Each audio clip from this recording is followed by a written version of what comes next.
Show. What up, sports fans all over the world? It's your boy, Mac the Giants fan. I'm here with my guys, the Horsemen, Adam Costas, Zion Zenith, and y'all know NYG Jeffy T always here with us in spirit for sure. This is the final Premium Takes podcast of 2023. Let's go!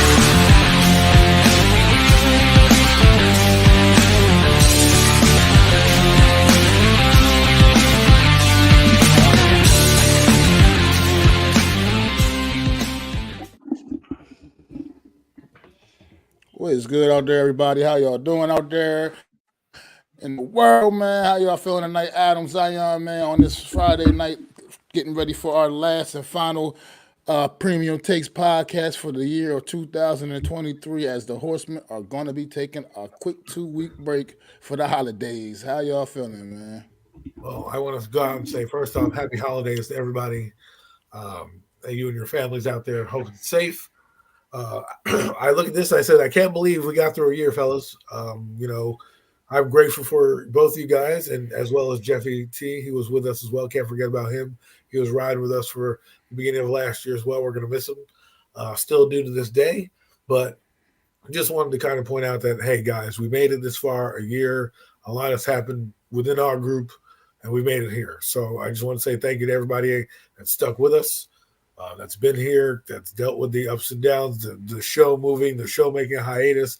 And I want to thank my co-hosts as well for putting in the effort to be here every Friday, to stop what they're doing, to shorten their lives and be able to hang out 3 hours when they could be watching movies, hanging out, doing stuff. So I really appreciate that. So thank you guys for doing that as well. So that's what I wanted to start off with.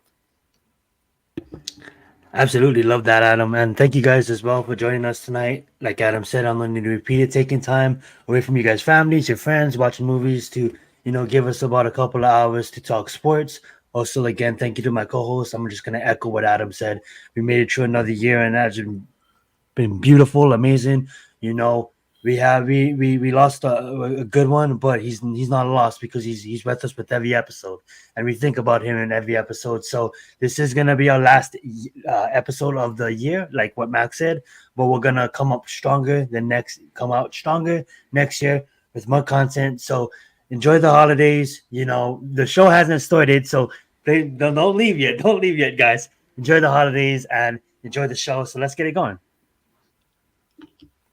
Thanks, Mitch. Most definitely, man. Thank you. What's going on, Mitch, in the chat, man? Appreciate you, Mitch, one of the co-founders of the Hardcore Sports Network, man. Absolutely. Sure, I'll go out there and sub up to Mitch Costas, man, doing big things for the Hardcore Sports Network.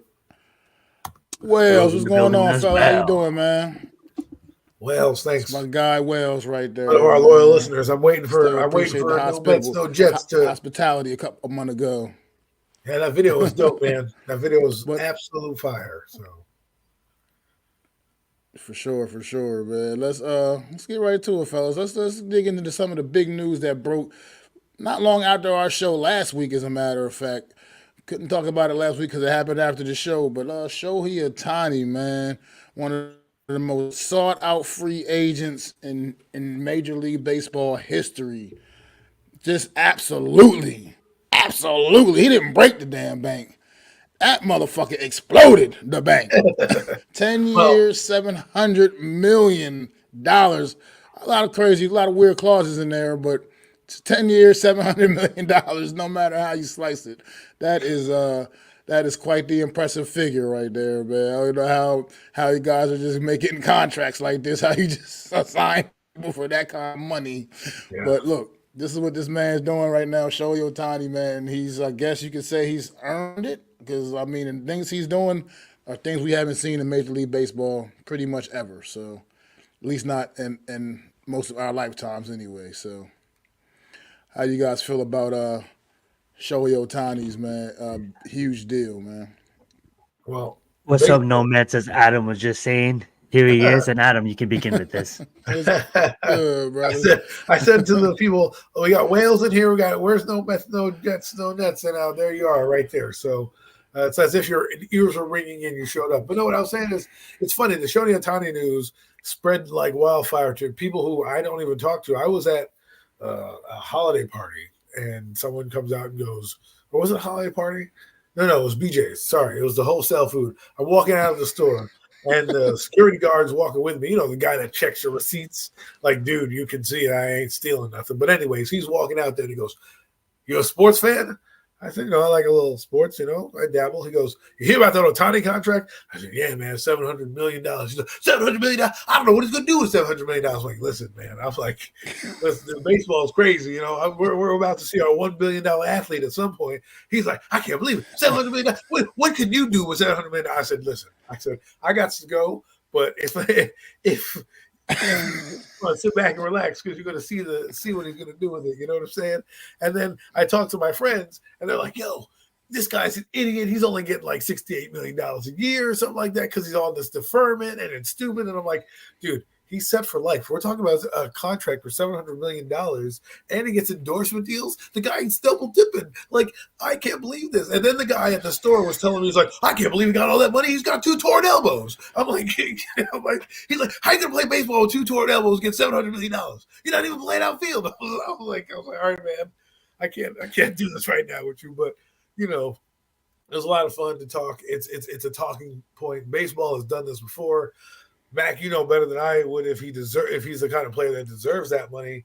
But at the end of the day, What's up, Alex? they're going to be paying him for a while, long after he's done. And but I do like what he did. Like I said earlier, where he structured it where they can still sign free agents, so he's not like breaking their team's cap. I thought that was kind of interesting. I mean, he's got like clauses in there, like he's got his thing where he's kind of deferring 460. I mean, Yo's in the house. 680 million of it to the end of the deal, which means he'll be getting like 2 million. He'll be taking like 2 million a year for the next 10 years, which that's still big money for us regular folks. So.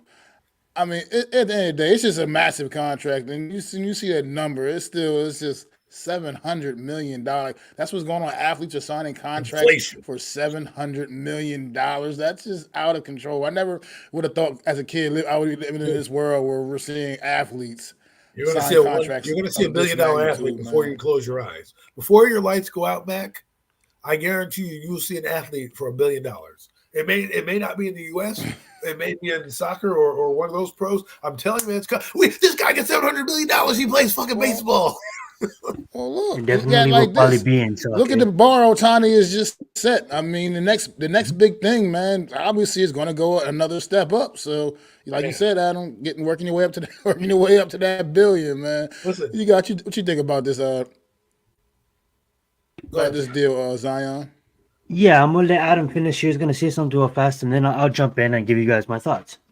No, I was gonna just say it's just interesting. Mac and I are a little older than you, Zion. This is like new money to us because when we're growing up, when we saw Deion Sanders' contract in football in 1995, when I started watching it, $35 million what that guy got when I was a kid. 35, and we're all like, "Oh my God, he broke the bank, $35 million." Now you fast forward to like the middle of the 2000s, and someone gets like a $70 million contract. Well, oh shit, that guy. Then they get then that ridiculous contract that someone signed for $250 million. I think it was A-Rod who signed a contract for 10 years for $250 million. Like, what is going on? And we had guys like Ken Griffey Jr. and all this, and it's just so funny to see that here we are in 2023, living my lifetime. I've seen a guy make over half a $500 million in my lifetime, almost $500 million in a contract. I'm sorry, I didn't even take your time. No, you guys are good, and I'm just happy. Yeah, like, please take some of my time because I'm not a big baseball fan, but I'm real. Just got into it last year. You know what I'm saying? And for someone like Shohei Ohtani, try to pronounce that correct. Guy came from Japan. Looked at his backstory a little bit. You said it perfectly, man. This guy transcends outside of the baseball world. He's the average person that doesn't watch the MLB knows about him. He's a household name. And one thing that I heard about him is I had this YouTube video about a year and a half ago, and it was just saying how this guy is. I believe we talked about it on the show one times too. This guy is close. I think Mac brought it up. How this guy is doing things that we haven't seen since Babe Ruth. either you're really good at pitching and you're an all-star pitcher, or you're a really good batter. Rarely have we seen this guy, goes and pitches the damn near perfect games, then goes out and hits home runs. Like this guy can bat and pitch. And I don't follow baseball, but just see how exciting that these talk shows guys talking about him, or how exciting baseball fans are about him. And then he goes, right down the street from the Angels to the Los Angeles Dodgers, and for someone that was actually looking at like picking a team this next season, and I'm like, man, maybe I should pick the Angels because they have Trout and they have Otani. But now, like, Otani's moving to the Dodgers, and regardless of it, 700 million. When you just said that, Adam, remembering when Dion got his first 35, like in your guys' lifetime, like that is just amazing to see how it's at 700 now. I'm amazed and kind of out of context, but I'm amazed how our phones nowadays have hundreds of gigabytes. And we all remember, being able to have 50 contacts at most in a megabyte contact cord. You know what I'm saying? And how just a matter of years, how evolution. Look at the evolution in the sport of someone as good as he is. It is a fluke because we're not going to see, we don't see this. This is like once in your lifetime kind of payday, once in your lifetime kind of athlete. You know what I'm saying? I believe we're going to see $1 billion. It is probably going to be in soccer. But look at these quarterbacks coming out, and look how much Mahomes got.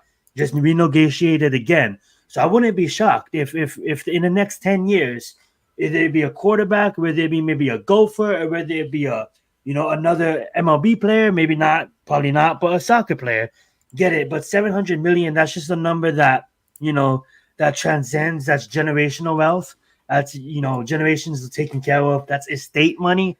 And that's, that's a lot of money. And he can retire. His family doesn't even need to work. Generational. That's generational wealth for the next couple of 100 years. His grandkids and that beautiful. aren't born yet don't need to work. Yes, it's beautiful. Trust funds on trust funds of I think he's done more than a generation.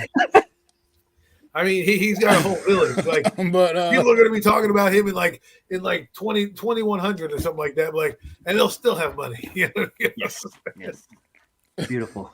But like no mess, no nets, no Jets just brought up a point, and I believe he is correct on this point. He's I believe he will be taking a year off from the mound, won't be pitching, just be in lineup as a bat in the lineup for at least this season, upcoming season. Which, hey, I mean, you see what he does. You see what he does at the plate. So wait, he gets paid 700 million, and then he gets to do half of his job. Oh, that's bad. Bad. I mean, look. He does it very well. That's he awesome. does it very, very well. I believe so. We'll see. We'll see what happens, man. See how things go. But Shohei Ohtani, man, he got the bag. So let's get ready to move on to Thursday night football, man. Thursday night football, whew, ain't seen one quite like this before. Two teams enter this game, both sitting with like 5-8 records, I believe. And one team looked like they were undefeated, and the other team looked like they were winless. The Los Angeles Chargers absolutely got raped last night by the Las Vegas Raiders, 63-21. And when I tell you, it wasn't even that close. It wasn't even that close. The Raiders could have easily scored upwards of over 70 points on this team had they not essentially stopped playing football in the fourth quarter, where the Chargers tacked on a couple just absolute garbage time touchdowns that meant nothing to the outcome of this football game. I'll let one of y'all get started. I don't know, Zion, you take it away, man. I'll go first. I was playing football games. I didn't get a chance to watch this game. You know what I'm saying? But just by looking at it, O'Connor came into the game with 4 touchdowns and 7 interceptions. What's up, Coach Ed? 4 touchdowns, 7 interceptions. You know what I'm saying? As a backup quarterback, just trying to figure it out. They have benched Garoppolo, made that point, and for the Chargers to make O'Connor look like a damn elite quarterback in this day and age.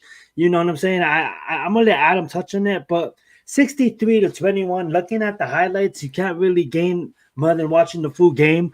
But what I would say is they're without Josh Jacobs as well. So it's kind of like, what happened? I'll tell you what happened. The coach got fired today. We'll probably talk about that. But that being said, I I don't know. I just don't understand how you have that much talent on a football team and you can't put it together. And it's not like they don't have nobody on defense. They have talent on defense. It's just I don't. That's been the Achilles heel the whole season. Talented offense, no defense. And I know there was out a lot of players last night on offense too, but it wouldn't even matter. Like that. That was just embarrassing. And I didn't watch it fully, so I'll let Adam touch on it mostly.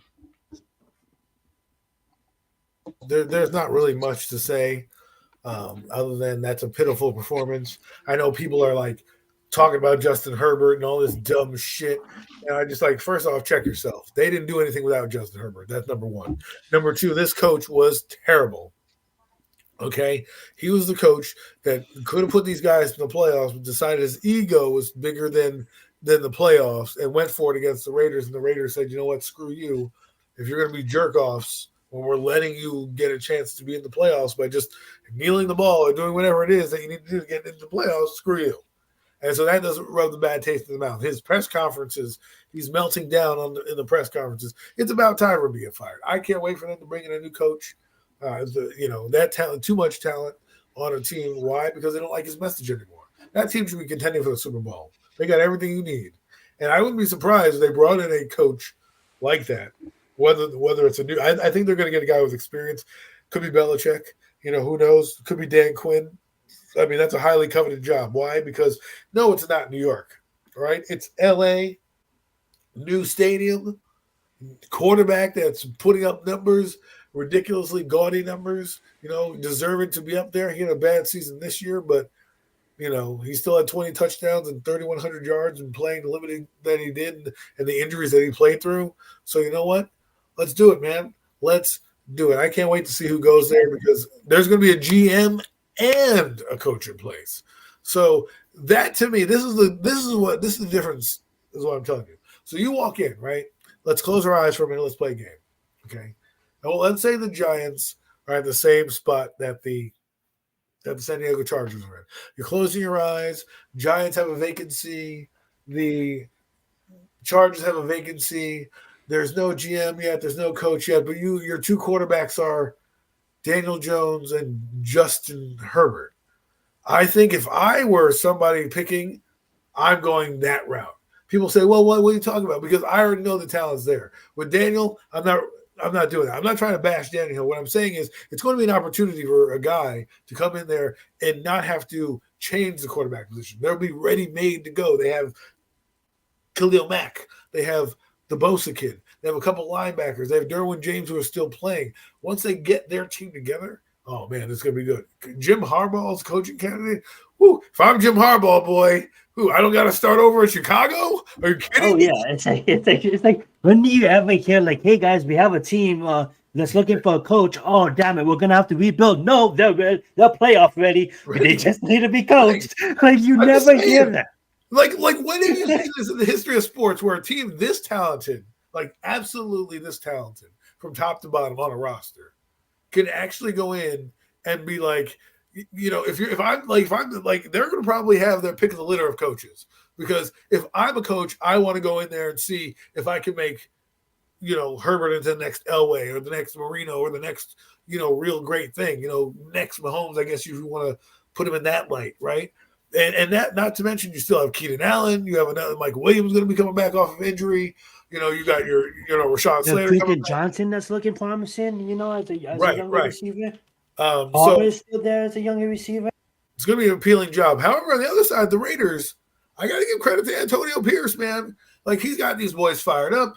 They're executing. He's got a fourth-round draft pick in Aiden O'Connell kind of playing, and they're on a roll kind of here. They're kind of – and that's the thing. I just received a call to come interview Adam. I need you to be the GM. If I'm the GM, man, be ready, buckle up. We're trading a couple first round picks, baby. and we're gonna make this thing right. But no, seriously, I just think the Raiders have played well for Antonio Pierce. I think he deserves to be a shot.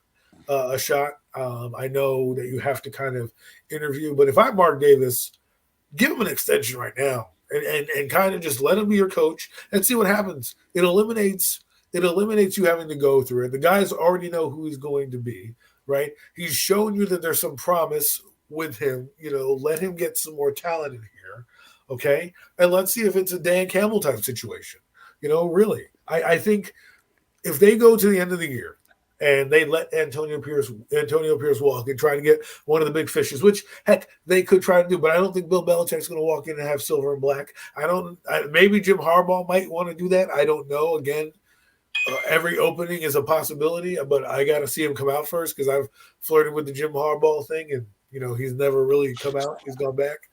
I think this year is a little bit more because of the sanctions, I guess, in college football. But other than that, congratulations, Raiders. I didn't think I'd see them score 63 points. Aiden O'Connell deserves to get looked at. I don't know. That doesn't mean Raiders that if J.J. McCarthy or one of these top quarterbacks there, that you draft them. What it means is bringing competition. And I got stuff for another quarterback as well when we get down to that portion of the show. But that's what I feel. Give Antonio Pierce a shot.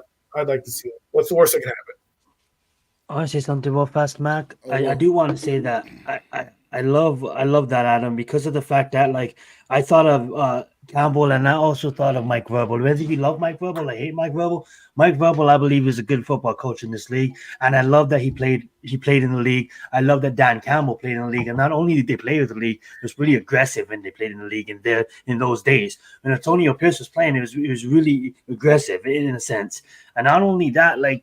One thing I'm looking at for two, like I know this came out of left field, but like I don't want to lose him. But if coaching jobs are available, I mean, like I would think Wink Martindale will look good as the Raiders head coach. I'm just saying that team looks like it'll fit a Wink Martindale head coach. Don't want to lose him, but just want to put that in there. Go right ahead. But Antonio Pierce should be the head coach of that football team, and I think the players buy into his culture that he's trying to build. Watching this Results game are last results, night. man. Yeah. Watching this game last night, it was just like it was mind blowing to me because this is a Raiders team that sure they put a butt whooping on the Giants when they played us too some weeks back, but not anywhere remotely like to this level. And it was just watching this game. It was what 28-0 at the end of the first quarter, and by halftime it was 42-0. The third quarter starts. It's not even more than a couple minutes into the third quarter. It's 49-0. It's just like every time you blink your eye, the Raiders are scoring another touchdown, it seemed like, in this football game. I mean, you're talking about like what, 8, not 10 touchdowns scored in this football game combined between the two teams. 10 touchdowns, and that was all the points. No field goals in this one last night. 10 touchdowns. I mean, this is as a fan, you paid your money to go see an NFL game. You got your money's worth last night. You most definitely got your money's worth last night. That's the kind of game as a fan you want to sit up in the stands and just watch touchdowns getting scored left and right. Especially considering the Raiders coming off of a 6-0 loss the week prior at home to their same home fans, to the Minnesota Vikings. So, that's just a great turnaround. Obviously, not a whole lot to talk about this game. It was just sheer dominance by the Raiders. I mean, like you said, O'Connell with 4 touchdown passes. Hey, why not let Jacoby Myers throw one too? The wide receiver, Jacoby Myers. He threw a touchdown pass. I mean, everybody got some. They spread the love. Everybody was getting a little taste of what was going on last night out there for the Raiders. And you guys, I agree 1,000% what you said about Antonio Pierce. He clearly has the respect of this football team. They like him. They like playing for him clearly. They responded. You can see the response has been positive ever since he's taken over, and he needed to get a serious look. We'll see what happens. He has to go through the whole process like everybody else, but I think they need to really consider giving him a serious look. I do agree with that, guys. But we can segue just a little bit since we are still on the Chargers a little bit. You guys started kind of touching on this, and what do we expect going forward now from the Chargers after the firing of Brandon Staley this morning and the GM? This team will have had a choice of coaches, I believe, just because, like you said, Adam, Justin Herbert, that's a commodity. A lot of guys want to have a piece of, take a part, be like part of. So how do you guys feel about the Chargers going forward, man? I just want them to get back to football. You know what I'm saying? It's like I know it's separated from office and administration and football, but at the end of the day, over the past recent years, I would say in the past 5 years, when both teams moved to Los Angeles, one team was about winning, about make who gives a hell if they bought the Super Bowl? They got there and they won it, okay, and they're competing now with the Super Bowl, and then the other team is like the Chargers have such a good social media team. Like the Chargers are so good on promoting the team. Look at the cool graphics and like, and then when it comes down to football, they're not showing up. Home team with more away fans in stadiums, mostly every game. It's like, come on, man, just get back to winning football and stop with this young and like flashy. Okay, yeah, maybe we worked down in South Beach.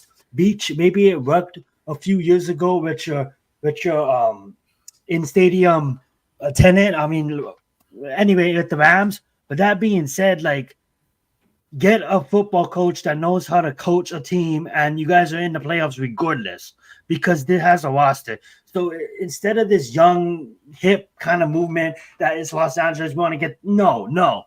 I don't care if you guys have to bring in a guy that's 70. Just get someone that knows how to coach football because this team has too much talented players to not be in the playoffs. And that's just how I truly feel. And I'm not even a Chargers fan. It's just sad because I know Chargers fans in real life. And it's sad because too much talent. And it's like the Giants and the Chargers are sitting in the same situation, not in the playoffs. But we don't have equal as much talent as them. We have 25% of their talent. If I was Sean Payton, I'd call my agent up and say, "Hey, man, I think we went to the wrong AFC West team. I think I want to see if I can get traded over there to LA. They never should have left San Diego. But hey, man, I don't know what to really expect. I don't expect the Raiders like 4-0 kind of wins. I expect them to be a little bit more relaxed. I don't know if that's going to translate to anything else. All I want them to do is finish the season out. And they may be a trade partner with the Giants later on if they finish worse, right? But um, do what you got to do. Get your draft pick high. Acquire more picks if you need to. Because if the higher they go, the better it is for these teams seeking quarterbacks because they obviously got theirs, and that's the difference. They can draft a Joe Alt. See, that's a team. If I'm a Chargers, I end up like with a chance to get Joe Alt at Notre Dame. I might do that. I might trade down a few spots, get Joe Alt, and have Notre Dame, then bang, my offensive line is solidified, and then I can just build from there. So there's going to be so many things. They're the destination spot for me in terms of the coaching cycle. And a name I would throw out there too is Dan Quinn. I definitely think he's going to be in the coaching circle. A couple of the coordinators for the Eagles, when you win, you're going to be in there too. The offensive coordinator for the Lions will also be a name you'll probably hear. Probably a guy off Miami's team too. Looking for a lot of those winning teams to get their coaches plucked. But the main guy is going to be Belichick, and if he decides he wants to come back, and pretty much if he does come back, he probably would want to go to the ready-made spot. I don't need to draft the fucking Tom Brady. I don't need to draft the fucking Mac Jones. I already got a fucking stud right here. Well, maybe that's what I need to do. I mean, I don't know if he's going to come back. I don't know. He won't have he. If I'm with the Chargers, I'd not allow him to be the GM as well. I say, listen, you're going to come here and be a coach. And there's going to be a GM in place, and you guys are going to walk lockstep. I've seen your draft picks. You guys, Bill Belichick drafted Mac Jones. It wasn't like Dave Gettleman drafted Mac Jones. That was Bill Belichick's choice. So if I'm them, make sure you do your due diligence. Make sure you have a thorough search. And I'm telling you right now, that's the destination. People are going to want to try to maneuver there. Whether it's Harbaugh, who, again, I'll wait. Listen, if I'm Harbaugh, no way I'm going to go to Chicago without getting paid O'Shea Otani money. You know what I'm saying? Without getting paid the bag to go there. Because if I have a choice between LA, where I can stay on the West Coast, which he liked, right, with California and all that stuff, and then come back to what? Stay in Ann Arbor with a quarterback already there. I don't got to choose one. I don't got to pick between, Drake May or Kelly Williams. I got a ready-made stud. Fuck that shit, man. I'm going there saying deuces to you, Chicago. Good luck with that. I'm going to go and join this team and see what I can do. So it's going to be fun to watch. Well, I think one of the keys for the Chargers will be trying to finish this season out With a little bit after a beatdown like that, you want to finish the season out with a little bit of dignity as much as possible that can be had. This team has been going just straight downhill. Obviously, the last few weeks, more and more. They've been inconsistent all season anyway, but this last few weeks have been kind of brutal to watch for the Chargers. I mean, even starting with that 6-0 win up in Foxborough a few weeks ago, that was still just uncharger like. I mean, and then Justin Herbert getting injured the following week and taking a beat down in that game, and then last night. I don't even know what to describe last night. Like I said, that was more than a beat down. That was an absolute embarrassment. That was diarrhea. But this team, they got the Bills left. They got the Bills, the Broncos, the Chiefs. Those are all teams fighting for their playoff lives, and it's not definitely going to be a tough task for the Chargers, man, the rest of the way. But I believe finishing strong is the best they can do. Is trying to finish as strong as possible is the best they can do. But when you look at that schedule, looks like they got three more L's coming their way. So we will see, man. We'll see what's going on. We'll see what's going on with them, and we'll just get ready to move on because the Chargers right now are going to be an interesting story this entire offseason based off of trade partner moves made this morning, firing the GM and head coach and Brandon Staley. This move is long overdue, in my opinion. Brandon Staley has been a terrible head coach his entire time being there. I'm surprised he lasted this long. To be honest, I might have been more inclined to fire him after the comeback win in Jacksonville last season, man. In that playoff game, because that also was another just that was just terrible. Everything about that was terrible, and well, we'll see, man. But Chargers, good luck to you, brother. But let's move on, man. Draymond Green been in the headlines, obviously, suspended indefinitely by the NBA. Continuously, being tossed out of games, and just, a lot of crazy things with Draymond Green. A lot of people have strong opinions about Draymond Green. I'll let you guys take the floor, man. Well, Draymond Green is the new Rasheed Wallace of the NBA. I think Rasheed Wallace was a little bit more volatile. People liked Wallace for his craziness, but this has been his MO. Now, I kind of liked his old school antics, remind me kind of Charles Oakley a little bit, but sometimes you go a little too far. This one was a little too far. You can clearly see the fist hits the guy's face, and it was a quick turnaround, which, you could see that he had body control enough to make that turn, which means he probably has body control enough to avoid that guy entirely, and he didn't. And because of his bad boy reputation, that's why he's getting suspended indefinitely. And that's what they did with Rasheed Wallace when he would go crazy. He was always on the verge of being suspended indefinitely. But again, Wallace was a little different case. He was just crazy in general, and Draymond Green is kind of mean in that way. And listen, I'm not taking away physicality. I grew up on that in my watching basketball. Oakley's of the world, LJ's, Larry Johnson's, Barkley's, Shaq. I get it. But, you to punch a dude in the face, we've seen guys break their jaw. Rudy Tomjanovich, Houston coach, he was in a fight, and the guy turned around and decked him in the face on purpose, and it broke his face. This one, clearly they're under the basket. He's whipping his body around, and you can clearly see that he's made a fist. Now, if you hit him with the open hand, might have been better for him. Maybe he doesn't get suspended. Maybe he gets a flagrant, but because it's a closed fist and it's coming around, right, and it's Draymond Green, and people know his reputation, you have to do this. And we'll see how it affects the Warriors. He's one of those. I'm kind of rambling here, but he's like one of those glue guys where he's kind of the enforcer on your team. So we're going to see who takes that role, and who, when they need rebounds and clutch defensive plays, who's going to be that guy. Yeah. I to top off where you ended, I think Looney could be that guy for them going forward with what he's dealing with this suspension. And I do agree on you. I mean, like, No Mets put a good comment on the screen, you know what I'm saying? Exactly, you know what I'm saying? That's the old school type of player that he is. It's just different times, and at the end of the day, he's known to be aggressive like this. I only watched the video a couple of times before this show. For when you guys told me he was going to talk about Draymond Green for a bit, so I really didn't have time to fully dissect it. But even though you shouldn't, you should find a way to.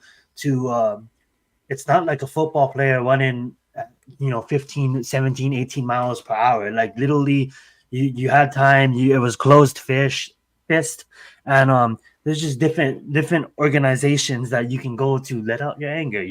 There's a lot of YouTube boxing that'll probably love to have you on. You go box someone on the boxing ring, and I guarantee you, if you wanted to go in MMA, the PFL will be happy to sign you. So that being said, there's a lot of different outlets if you want to go good rage. And why do you do it against like people like come on, dude, you going back a couple years ago, when he punched his teammate, like what did Jordan Poole do to you? Come on, bro. Who's like so tiny? And then you go do this to Nokic, like he's so nice. He's such a nice human. He's not an aggressive type of player. You know what I'm saying? So he's always. It just seems to be like, yes, Adam's right. If it wasn't Draymond Green, probably would have got suspended. But like, it just seems that that's him. We'll have to put a magnifying glass on it because and then again, I mean, like, rightly so, he should have got suspended.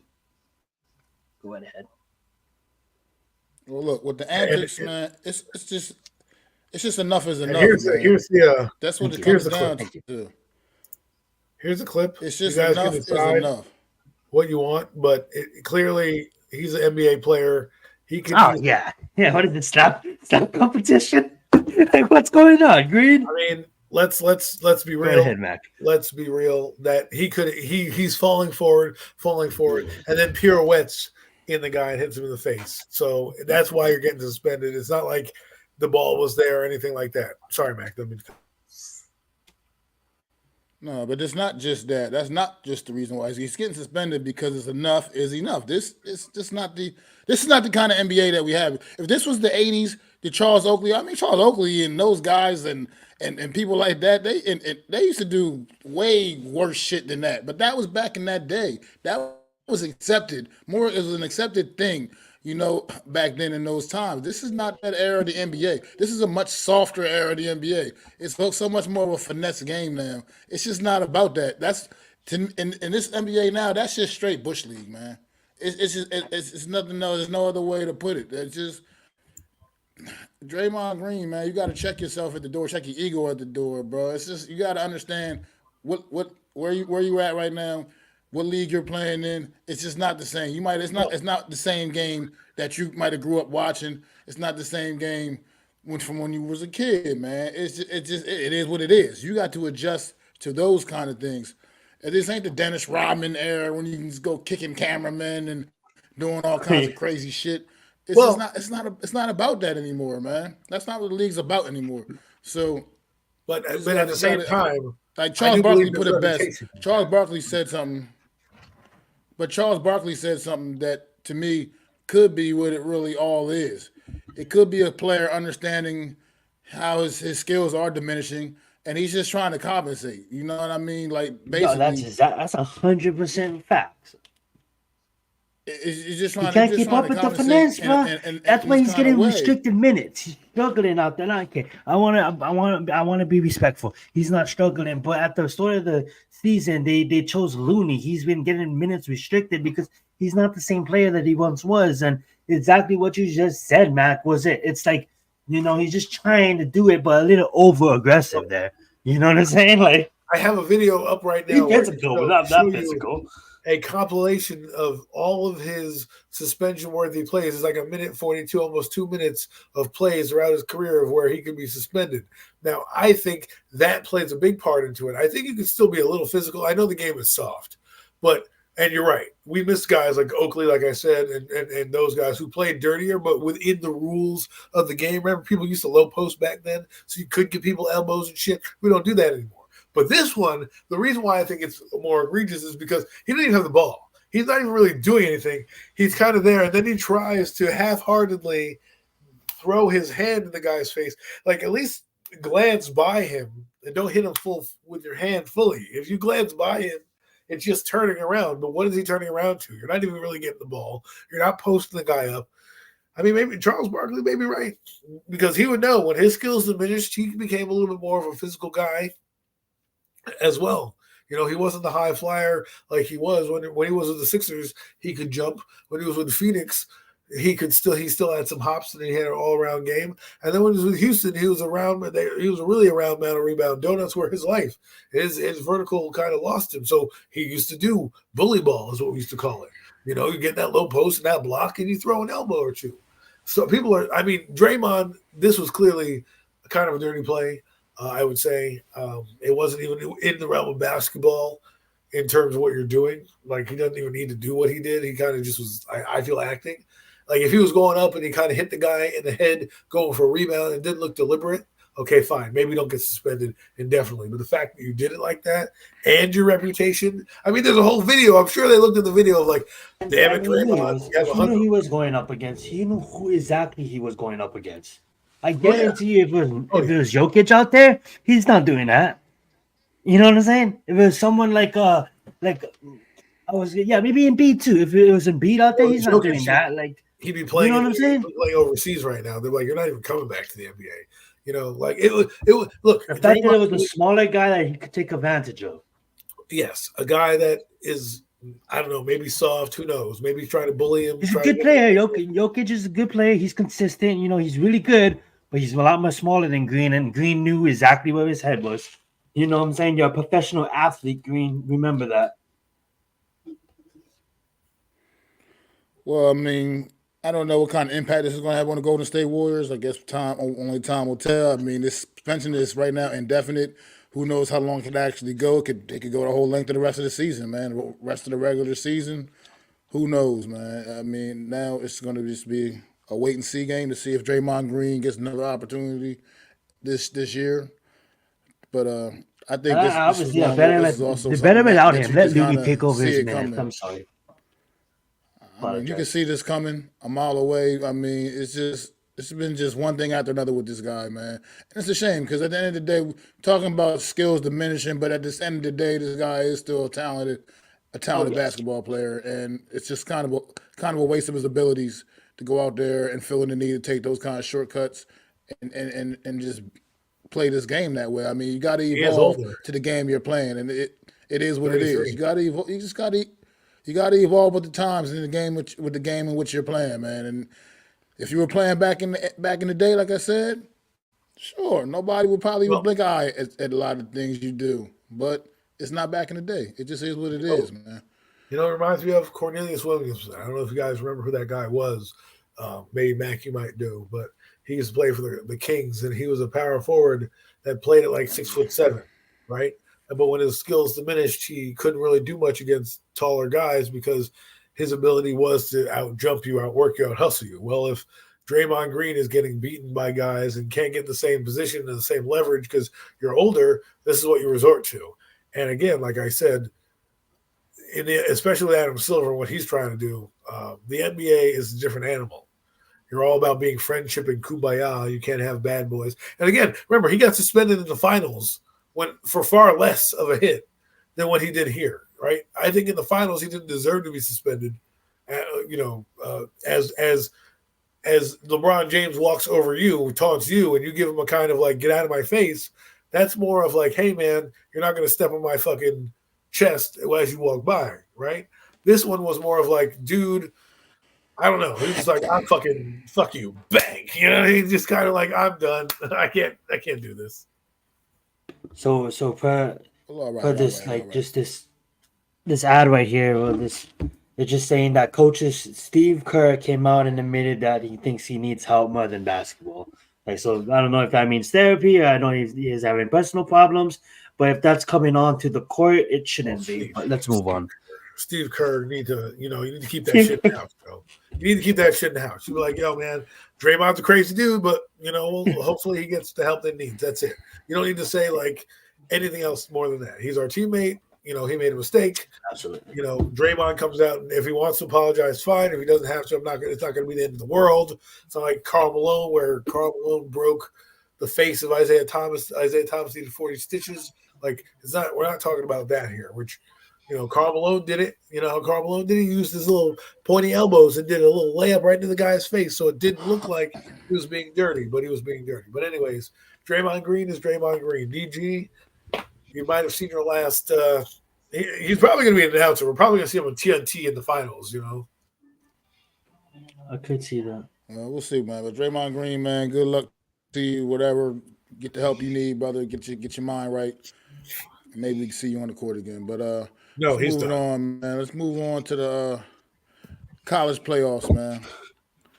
We'll be underway come New Year's Eve, New Year's Day. Whatever. So Michigan, Alabama, Washington, Texas, man. You got what's going to be Michigan against Alabama, I believe. Washington against Texas. Who do you guys maybe think you're going to see in the national championship game? Who do you think you see coming out of this between these four teams? Well, it's pretty interesting because all four teams present a different type of way of attacking you, right? Michigan is a very power run team, so that works well if you're scoring touchdowns. They can do that and getting big plays and chunk yardage. I think for Michigan to beat Alabama, which is more of a track meet team where they've got guys all over the field, and their quarterback, he's pretty decent dual threat guy. That's the big thing. And will Alabama also put the clamps down on your defense? Because this is where J.J. McCarthy is going to have to step above the X's and O's, hit a few plays down the middle of the field, make some of the throws on the run. A lot of those throws that he made against Ohio State may not be made. You may have to be a little bit more judicious with the ball and a little bit more careful, which may hinder him in terms of what you need to do. Because Alabama, if you don't come in there swinging, they're going to eat you alive. Nick Saban teams do that to you. They play a heavyweight fight, and they make you slug it out. As for Washington, Texas, it's going to be a bit of a shootout, I think, in this game. You got two promising quarterbacks, Michael Penix Jr., who's a guy I happen to like a lot. I think he's a viable option for the Giants in later in the draft if they decide not to go in the first round. And we're going to see a lot of guys make their money here. I think Washington will have the slight edge over Texas. I think they just playing like that. They deserve to be here, and I think it's going to be at the end of the day when it's all said and done. It's going to probably be Alabama, Washington, and the national title. I just think Michigan's offense is limited what they do. But if they do what I think they can do, and that's run the football, it'll be a long day at the office for Alabama. But I don't think they can keep up with the horses that Alabama has. So my teams are going to be Washington and Alabama for the national title. I love that. I love those picks. I'm gonna touch on the Alabama versus Michigan game. I love what Alabama did to Georgia. But for me, I'm gonna have to lean more towards Michigan, just because Michigan stopped everybody they've seen, and they actually had a tougher schedule than Georgia. Georgia's schedule, they didn't really play nobody in contendance for the top 25, and when they did, they was out of the top 25.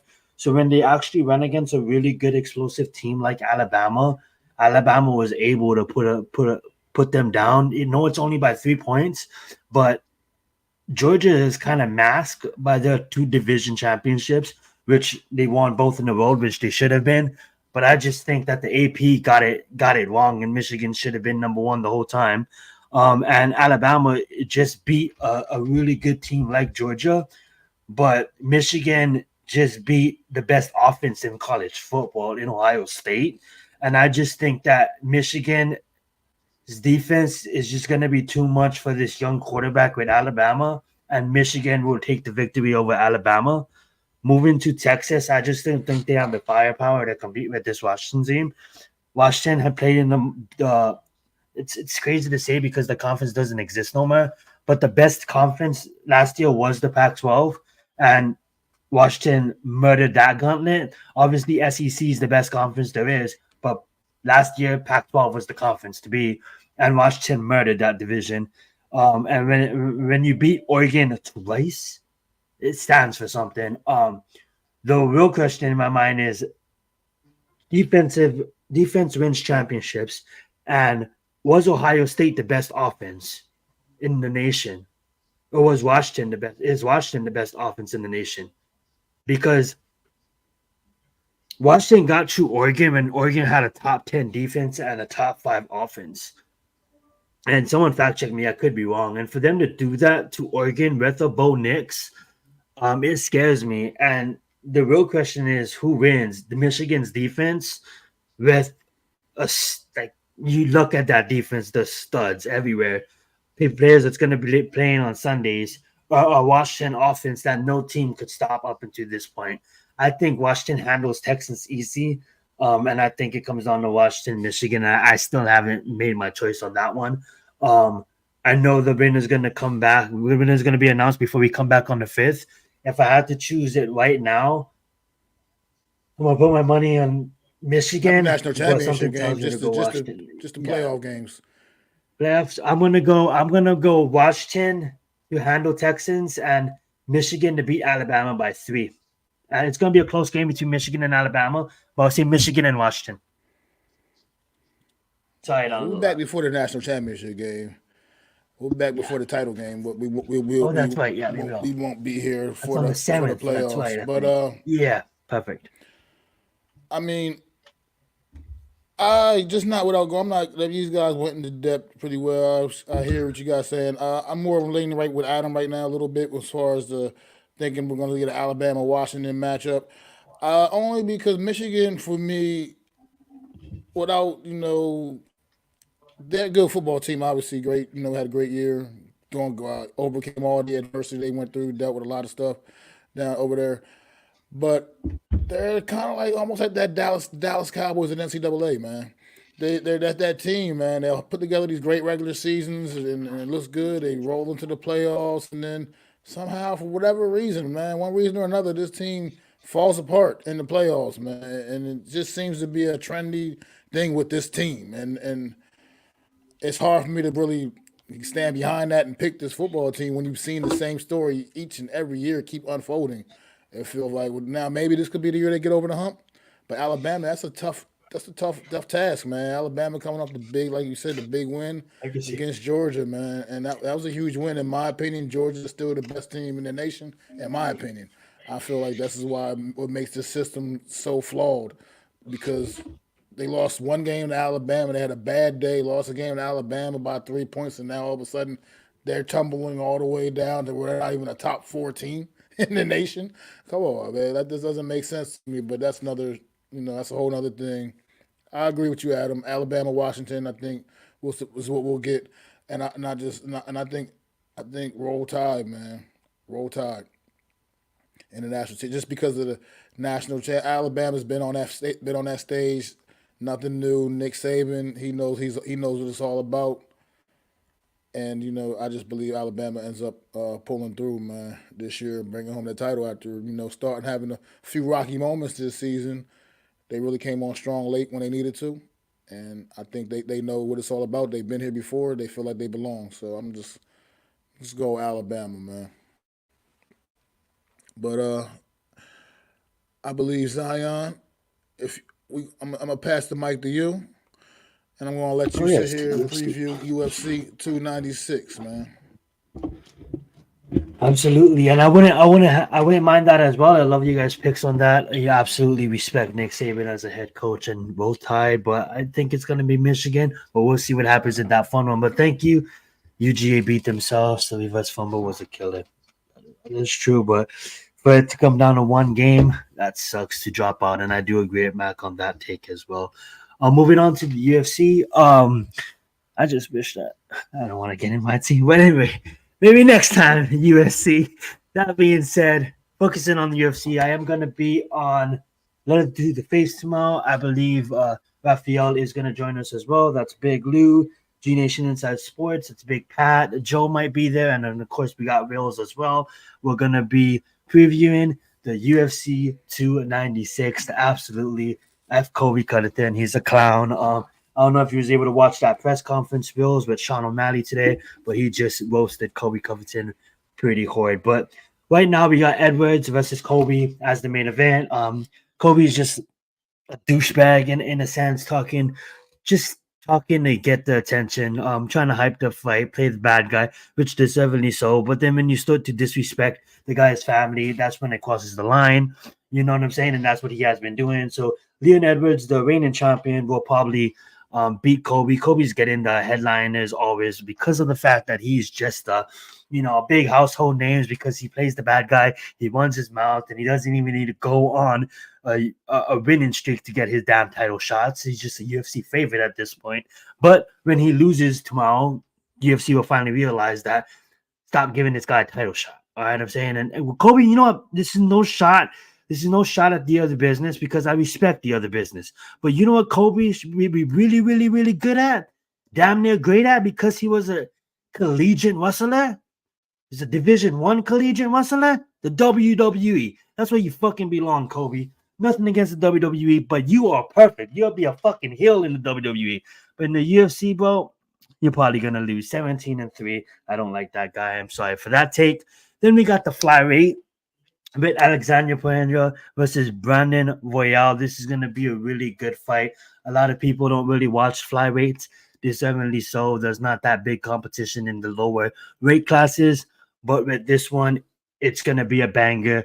From the second the bell goes off to the final round, we might have 700 punches and kicks thrown. You know what I'm saying? It's just gonna be a banger. These guys move really, really fast. When they hit, it comes with like 15 punch combinations, and just don't blink because anything could happen. Absolutely, Usman is way superior at wrestling than Kobe, and Leon beat Usman twice. Get into the fight that I want to see. We're not gonna go down the whole court. We're just talking about the main court here, guys. We have Shakurat Hakamenov versus Stephen Thompson. Fan favorite, Stephen Thompson fan, but I have to go with Shakurat here. He is one of my favorite fighters in recent years. Best onto the UFC. Yeah, that is a solid point. No match, but also the booing effect. He just needs to go in there, be the bad guy, and have the pro wrestling fan base boo for him, and he'd be damn great at it. And I know Adam will absolutely love Kobe as a bad guy in the WWE because the guy's really great at acting and at his mic skills. But when you talk on the mic and then you get beat up and then you continue to talk on the mic, it just doesn't work in the UFC. It just doesn't work. All right. And then aren't they partners? The UFC and the WWE, aren't they partnerships? Absolutely. That's what I'm saying. It's not a shot at the WWE. A little bit of it. I wouldn't be surprised if a little bit trickles over as they blend the locker room things. So, and he's really good at what he does because he gets underneath everybody's skin, Adam, and just give you some context. People tune into his fights to see him lose, and that's really good because it'll bring a lot of attention to him. The guy can sell fights. I admit to his marketing scheme, but I just don't like him. But getting back to Shakurat, the guy's 17-0, never been finished. Never been to a decision. Okay, they're 17-0 with 8 knockouts and 7 submissions. Sorry, I got my numbers wrong there. I believe it's 10 knockouts and 7 submissions. I believe it's 9 knockouts. 11 knockouts and whatever it was. This guy never been to a decision, and he's fighting Stephen Thompson. That is just an outstanding striker. Whether you want to, take him down will probably be the best bet in this fight, but I have a feeling that Shakurat will probably want to stay and test that taekwondo skills of Stephen Thompson. To move it on, we just have Patty taking on Tony, a proven vet, and Patty is probably going to beat Tony's breaks off. Tony is old, washed, doesn't really have it in the game no more. Nothing against Tony, he's a proven fighter, but Patty is just a young stud. He has a big fan base. His fan base moves with him. It's like a cult fan base. This guy's 20-3, and he's definitely gonna be is becoming a household name. And Patty is definitely gonna probably come up at the victory unless Tony can pull something out of his ass. And that being said, we're gonna end it with that last fight here. The fight to start off the pay-per-view is gonna be Josh Emmett versus Bryce Mitchell, and this is a phenomenal featherweight fight. This does hold absolutely major implications when it comes to title picture because we have Alex fighting Ilya Tapura in the later months, and then we also have Max Holloway sitting right there that does need an opponent. And we got Bryce Mitchell that just lost against Ilya Tapura. We got Josh Emmett that just lost to Ilya Tapura. And that is just going to be a great match because at the end of the day, they're still in the top 10, and the winner of this fight will move closer to that featherweight strap.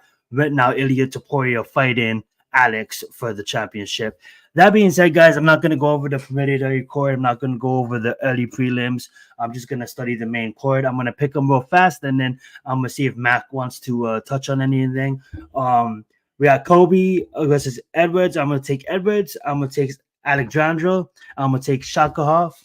I'm going to take Patty, and I'm going to take Bryce Mitchell. I do love Josh Emmett, but I think Bryce Mitchell learned a lot from his last loss against Ilya Topuria, I believe it is. And Ilya Topuria is undefeated, and he's not undefeated for no reason. The guy is really, really good.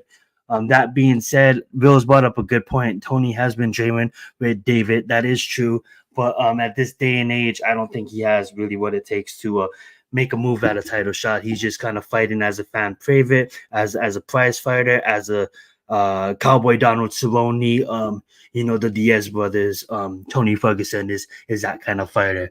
And I'm hoping for him to have a good night, but I just think we both know that Patty might put his lights out. That being said, turn it back over to you, Mac, and I'm sorry that was a lot. Hopefully you guys got all of it. Sorry for rushing through that, but that's UFC 296. Catch me tomorrow on Leather to the Face.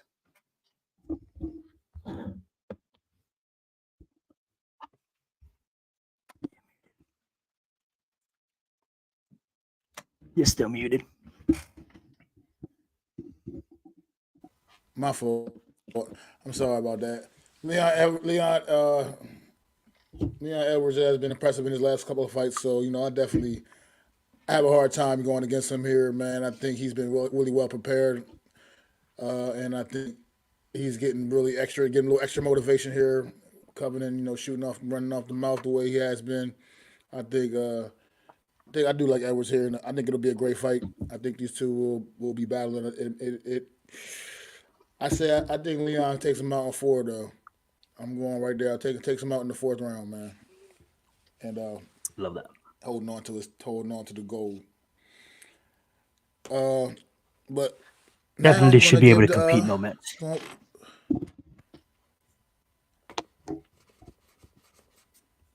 Well, now I'm going to turn it over to Adam. He's going to take it away because now we have reached that time of the show for our pick'em section. So, Adam, the floor is yours. Well, ladies and gentlemen, welcome back as we do this again for week 14 in the NFL. Crazy to think that we are in week 14. Absolutely nuts. It seems like the season was here, and now it's about to be gone. And yeah, let's get it going. Let me put the screen up for you guys. Hold on one second.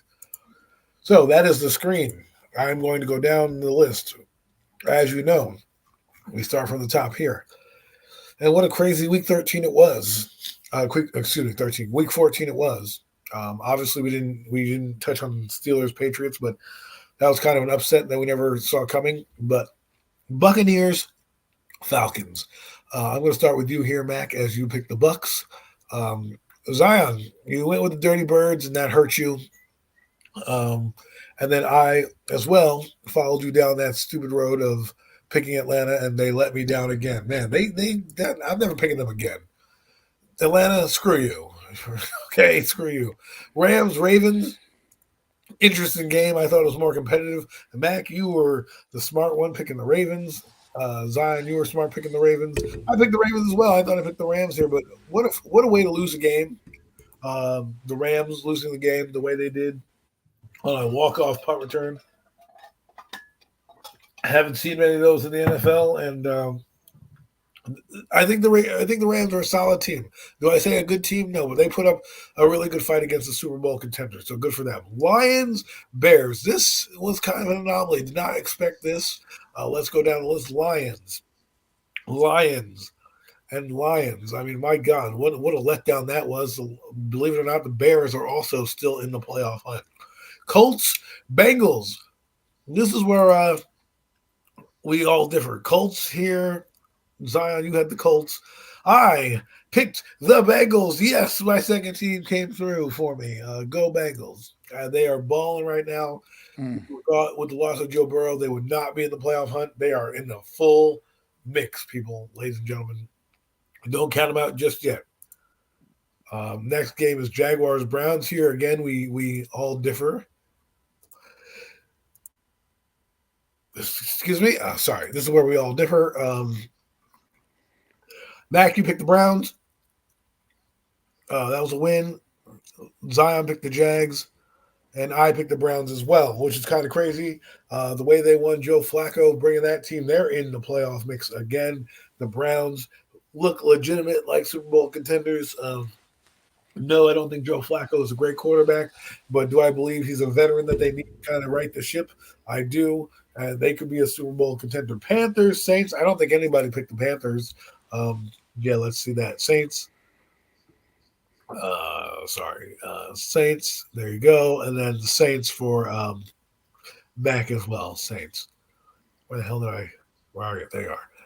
Now, the game that we all thought would be the Texans was Jets. Jets absolutely annihilated the Texans, so much so that C.J. Stroud is out this next week with a concussion. Texans. Did someone pick the Jets here? No, Texans. We all picked the Texans. We all got on that bandwagon, and the Jets do what Jets do, and they win a game that you don't think they're going to win. And the Jets are still somehow in the playoff mix ridiculously as well there. And Aaron Rodgers was on the scout team. Don't know what that means. Don't know if his ass is coming back. But the ugliest game of the week, the Vikings-Raiders. Oh, my God. Hideous. This was 3-0 victory. Both teams looked absolutely atrocious. Mac, I think you picked the Vikings. Zion, you picked the Vikings. And I also picked the Vikings. We all picked the Vikes.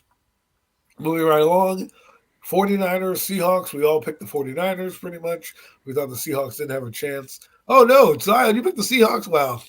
You believe too much in Geno Smith, man. Sorry about that. 49ers. Next game quickly, Bills, Chiefs. This was a crazy game. Way to end this game. Obviously, I think they had that controversial play. I do believe. I think that was the game where Kadarius Toney was offsides. Interesting kind of feel, but the Bills go in the Arrowhead and steal victory.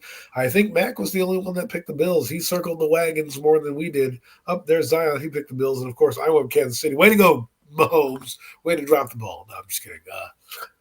Broncos Chargers. Another game where I picked the wrong team. The Chargers. Last game with Justin Herbert, and it didn't fare well for them. I picked the Chargers. You guys both picked the Broncos, and then the game of the week did not amount to being the game of the week. My God, 13-33. The Cowboys absolutely stopped the Eagles. Eagles were ripe for the picking, and let's see what you guys chose. I chose the Cowboys. Zion chose the Eagles, and I also chose the Cowboys. And then it was Giants and Packers on Monday Night Football. Tommy DeVito. Oh, no. Yeah, Tommy DeVito, the Paisan. Tommy Cutlets comes back and upsets the Packers. We all picked the Packers. I think that's all going to change probably for us this week. Probably all going to be on the Giants. And then the Titans, Dolphins. Wasn't upset here. Dolphins played like absolute dog shit. Kept the Titans in the game. That's what happens when you let them hang around. You picked the Fins. I picked the Fins too. So that's a loss here. The only guy that picked the Titans was we all picked them. So Mac with I think he's got 8 wins now. But 8 wins. Oh no, 9. 1, 2, 3, 4, 5, 6, 7. I think Mac won. He got a lot of green. 9. He has 9 wins. 9 wins.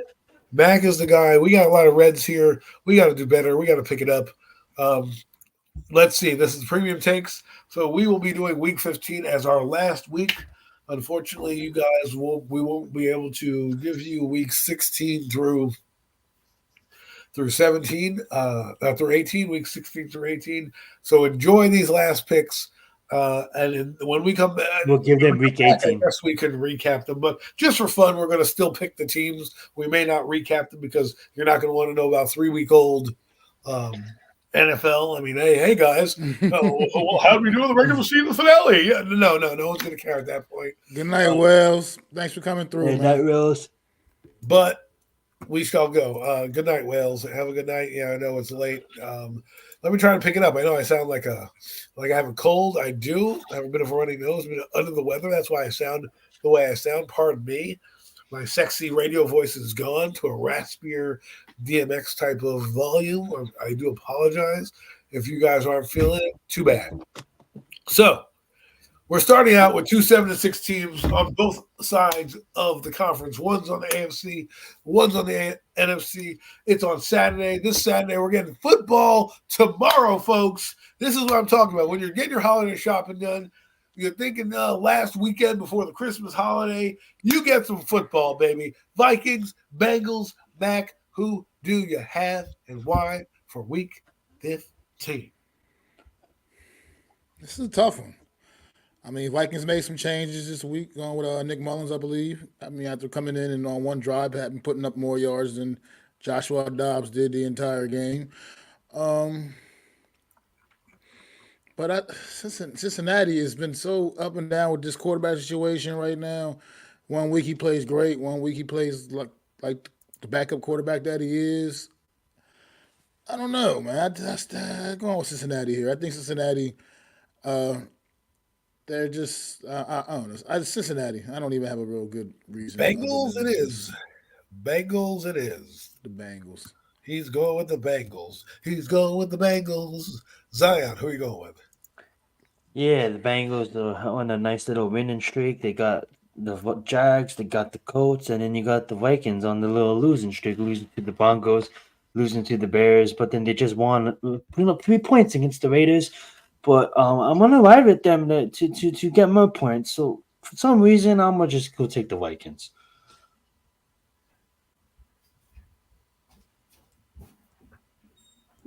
What was that team again? I'm sorry. For some reason.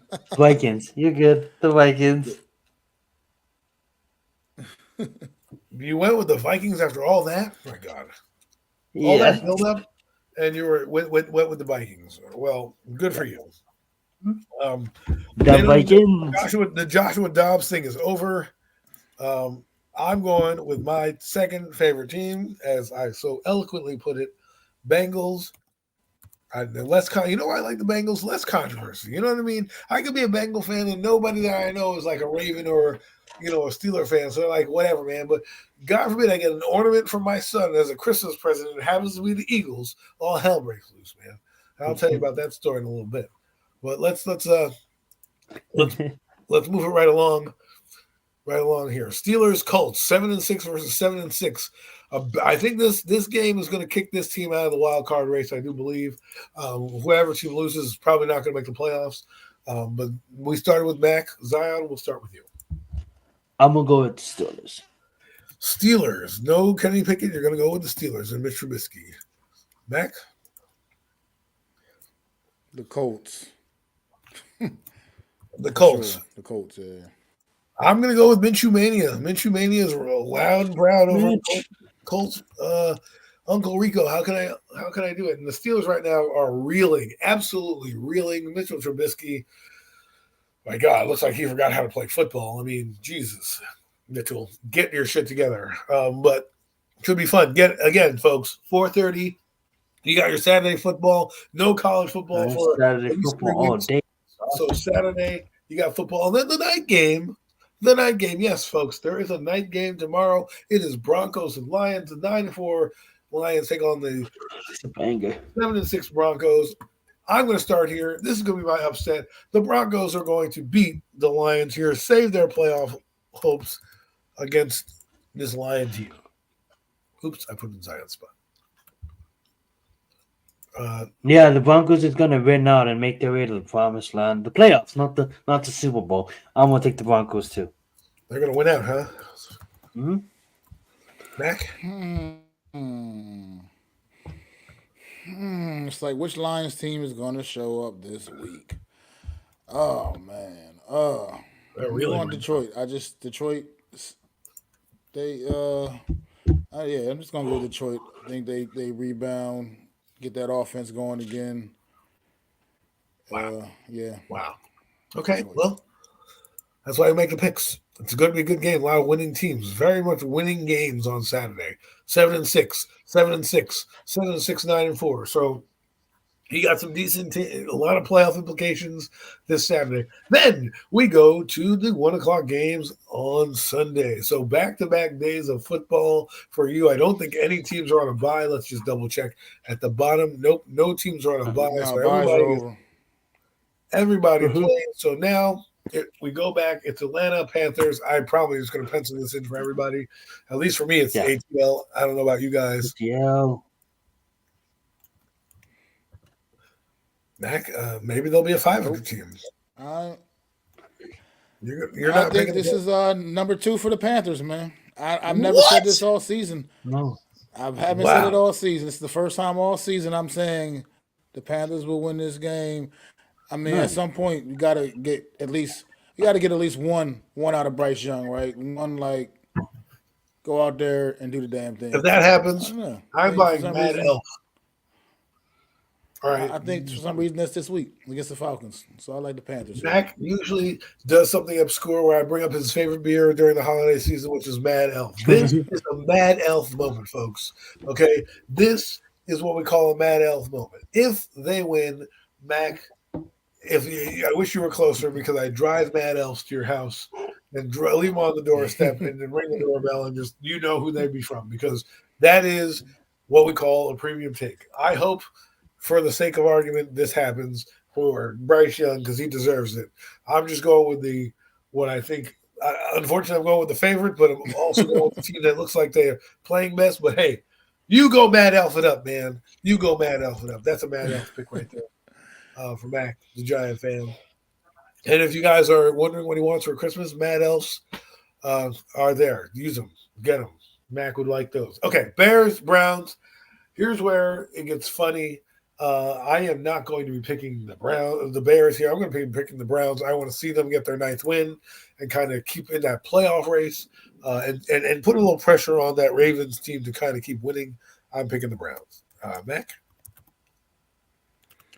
Yeah, I think too much defense here, man. Cleveland and then Joe Flacco, like you said earlier, it's just he's that guy you put in place, got him a veteran quarterback in place to just weather the storm. You got a championship level defense and a veteran quarterback that still does know what it takes. Okay. Yeah, I For sure. agree. I agree. Joe Flacco just trying to earn a couple more million before he calls it quits. Did call it quits, coming back to earn a little bit more. Go, Joe. Go Joe. Maybe that'll be the mantra for the Browns, as they say. Go Joe. Listen. The Browns don't have to do much. They just have to let their defense do it and avoid the Mhm. turnovers, and they will be fine. Now, the Green Bay Packers going back to Lambeau Field after their heartbreaking loss to the Giants in late game fashion by Tommy Coldcuts. They go and face the Buccaneers come to town this week. Who do you have? Tough game to call. Both teams 6-7. Both teams fighting for their playoff lives. Mac? You know when you when you I'm gonna jump in, but when you watch that press conference after that game, I didn't really watch the press conference. I just watched a snippet of it. Um, he's 19-0 in December, and Matt was very, very uneasy about that loss. Yeah, and I don't think he's losing in December. So 20-1. The only loss to Tommy DeVito. Let's get it. 21 to December. Give me Green Bay. You're going with the Packers. All that for the Packers, Mac. Yeah, I think Jordan Love Packers rebound this week. I think they help muddy up that NFC South a little bit more. With the Bucks taking the L here, man, I think the Packers definitely rebound and get the win at home. Oh well, I guess I'll pick the Packers. You know what, Baker? I'll pick you. Baker Mayfield and the Bucks, folks. What do we know? I'll be that'll be my Mad Elf moment. From Orlando to a cold weather state. I love it. But Jets Tampa Bay, Dolphins, actually. Sorry. 1 o'clock. Mac, who do you got? Jets Dolphins. Oh, I got the Dolphins. I got the Dolphins rolling. The Jets, they blew their load last week, man. They're not getting that again. The Dolphins. Zion, I'm gonna go with the Dolphins as well. you're going to go with the Fins. I am going to go with the Jets here. They always seem to play the Dolphins well, and the defense is pretty good, and that Well, the dog is Dolphins. kind of soft up front. So we'll see what happens. But that Jet defense is stellar, and if Zach Wilson can play just like that again, they'll be in the win column again. I was just gonna say something real fast, Adam. The Dolphins last 3 games. I mean, like that's tough, man. They play the Cowboys, the Ravens, and the Buffalo Bills. Like that's Right. crazy. So you need to beat the Jets here in order to do it. Yeah. Going down to the Caesars Superdome, the New York Football Giants and Tommy Cutlets against the New Orleans Saints. Mac, I know who you got. Yeah, I mean, I just can't do it again, man. He's making me a believer a little bit, man. And I think the Saints team, they're similar football teams, the Saints and the Giants, man. I think they both have their challenges have had their challenges offensively, but defensively, both these teams play well. But Tommy DeVito, man, it's Tommy Cutlets, baby. Tommy Cutlets, man, bring it, man, bring it. And I'm going with the Giants here, man. G-men go down and make it 4 in a row. Well, Zion. Yeah, I mean, like I'm gonna have to agree on him. I'm like, we all didn't know who this kid was 3 weeks ago, and for some reason, I know they're playing bad teams, but this kid got the defense, got the team playing for him. The defense is playing good football, better football than they was playing.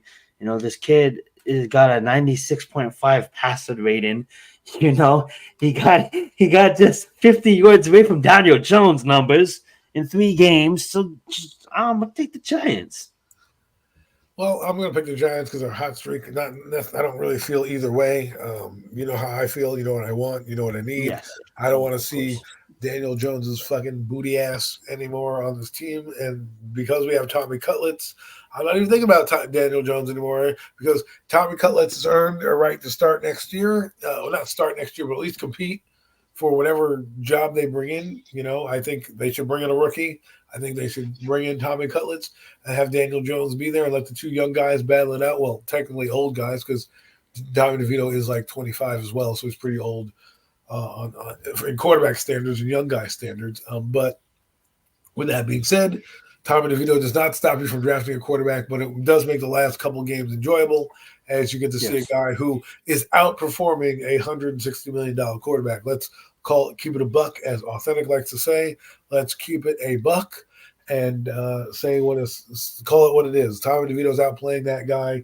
And if I'm Joe Shea, you don't need the injury.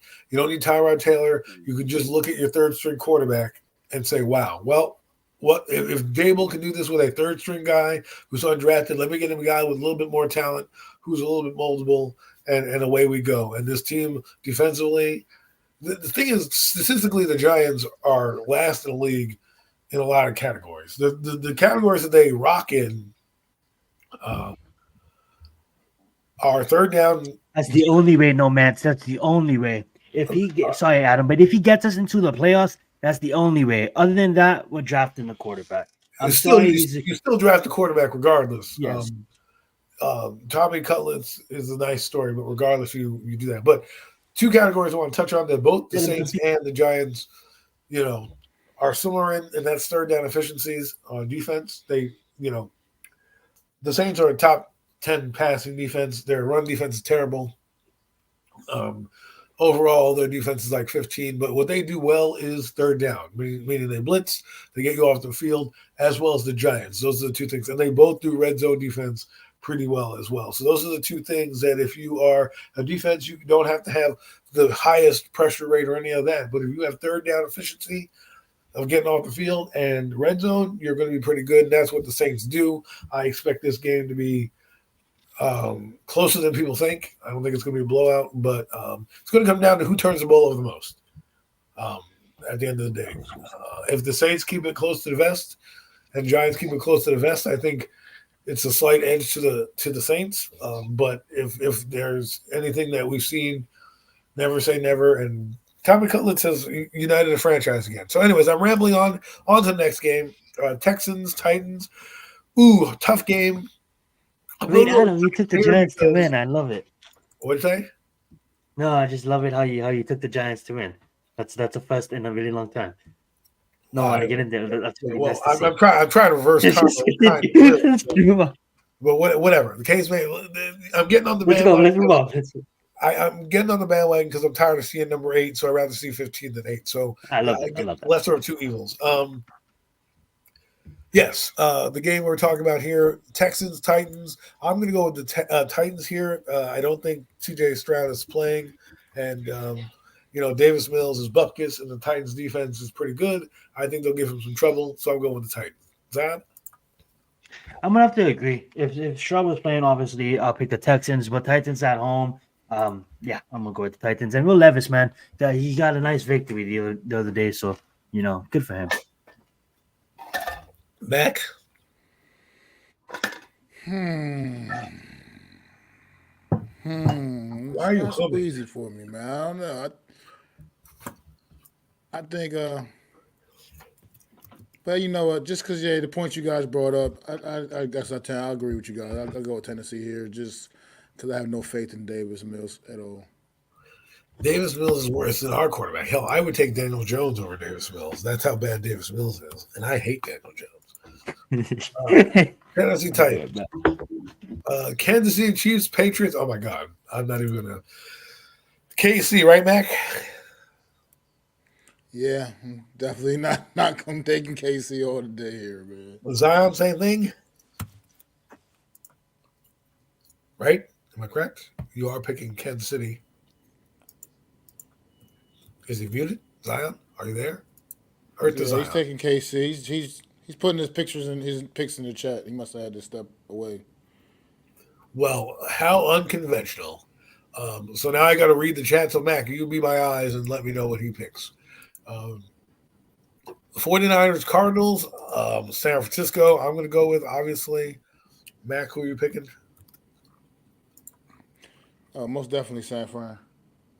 And he's got Zion's got San Fran as well. Zion with the San Fran. And then we got the Commanders, Rams. I'm going to say the Rams bounce back. I'm going with the Rams here. Mac?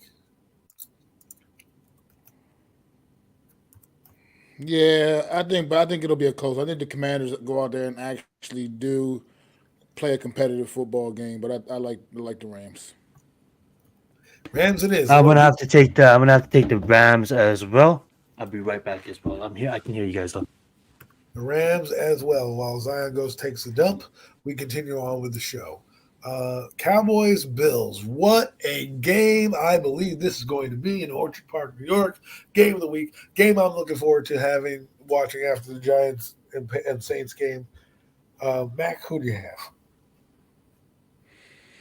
This is a tough one because this is a must-win for the Bills, man. I mean, their backs are against the wall over there in the AFC playoff race, man. So it's a must-win at home, but the weather is going to be surprisingly pleasant up in Western New York on Sunday, man. So I told you on Wednesday. I'm going with the Cowboys. I'm going with the Cowboys, man. Cowboys. Oh, Eddie, I do want to apologize to Dak Prescott. Gave him a lot of shit on this program, and he damn near showed they could beat a good team. But that being said, Buffalo is in the playoff mode, and they're not going to lose to the Cowboys. Wait, hold on. They're going to the Cowboys? No, they're going to the Cowboys. No, the Cowboys are going to them, right? Yeah, I got to take them at home. I would take the Cowboys if the Cowboys was at home. I'm going to take a home team. Two good teams like this late in the year, give me the home team, Buffalo. Yeah, that's sound logic. If the home team is home, I'm taking the home team. Well, wow. Well, with that thought process, I'm going to go with the away team, and I'm picking the Cowboys because I just think they're on a tear, and they need to keep pace with the Eagles. This is about there's so much. Pause. Time out. So much fans are going to be there because they just beat the Chiefs. Imagine that. Right. Anyways, the Cowboys need to be honed in. They have to beat the Eagles. They're a second seed or bust. If they don't get the second seed, I think they're going to struggle in the playoffs, right? Because they want that home game. That's why they're playing for right now, and the possibility of being number one. So this is a big game. Let's see how they bounce back. That defense played phenomenal. Dan Quinn, I'm picking the Cowboys. Next game on the schedule is Ravens Jaguars. Another good game on Sunday night. Thank you, Sunday Night Football, for getting good teams on good weeks. Jaguars at home. Zion, we'll start with you. I'm gonna ride with the prince that was promised. You mean Goldilocks? The Jacksonville Jaguars. Jags and the Goldilocks. I was like, what are you talking about? Fairy tales right now. Like, who's the Goldilocks? No, I'm just kidding. Mac, who you got? I taking Baltimore here. I just think Jacksonville they're skidding a little bit, and I just like Baltimore here. Well, I am going to go with the Ravens myself. They're playing the best ball I've seen them play, coming off that emotional win. Um, Ravens. Now, you know what that means, though. They're probably going to be better now. Um, and I'm going to be wrong because that's usually what happens. And Zion is right because he'll pick the Jags and look like a genius, and I'll pick the Ravens. I look like an idiot, and then everyone's going to be like, oh, Zion, we don't know football. He picked the Ravens. Nobody's going to remember it 2 weeks. No one's going to remember in 2 weeks. You're absolutely right. They're not going to care. Well, maybe no Mets, no Jets. He's the type of guy that I think will take a screenshot of the show just to remember, just to rub it in our faces. I'm like, see, remember on December 15th, you said this. I got it screen saved. So Eagles, Seahawks, Monday Night Football. I think the Eagles get off the mat here and win their game. I know that the back's against the wall.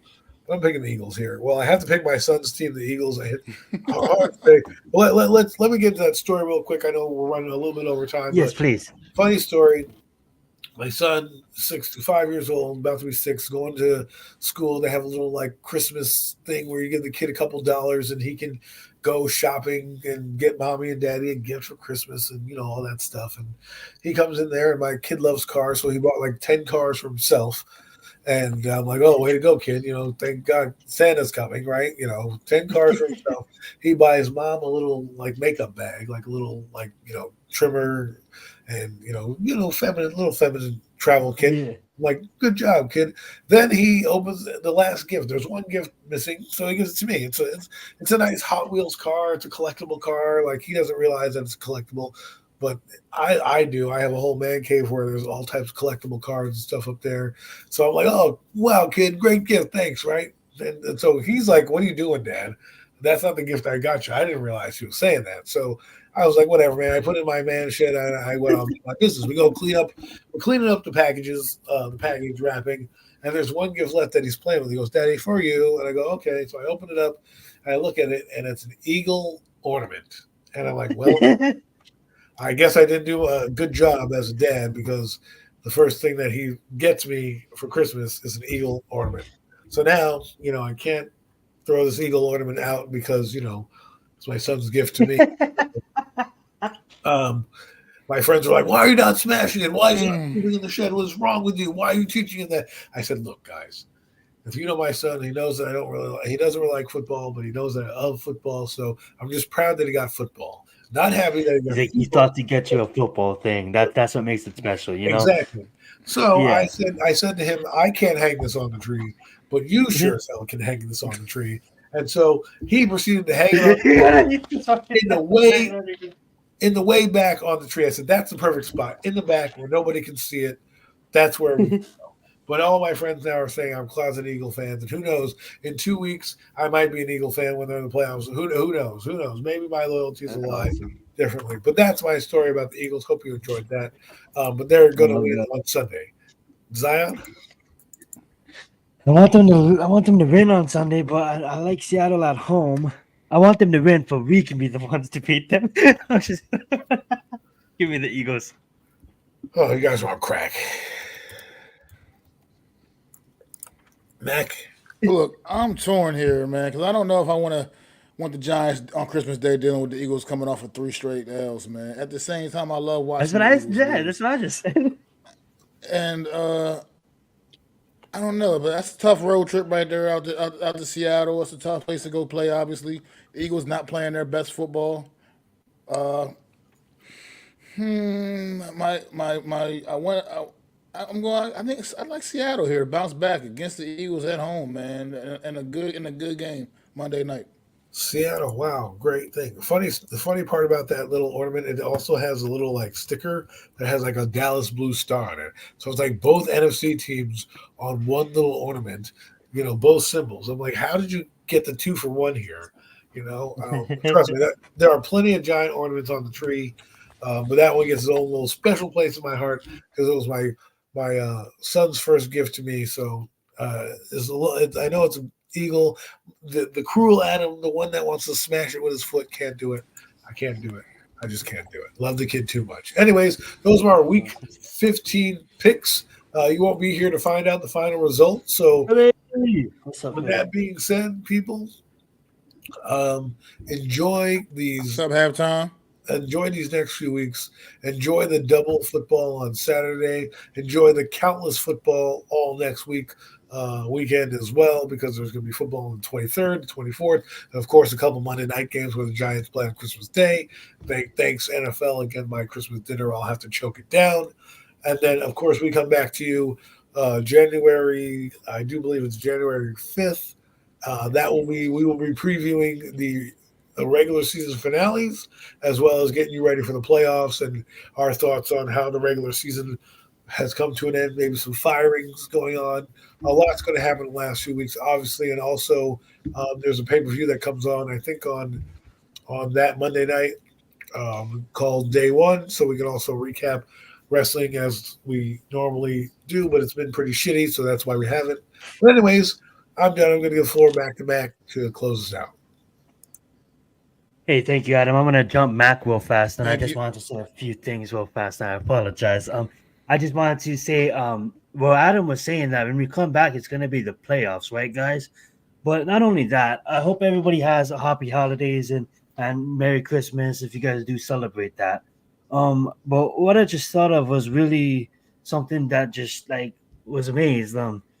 We get to somehow, some way, incorporate the Olympics on this show next year.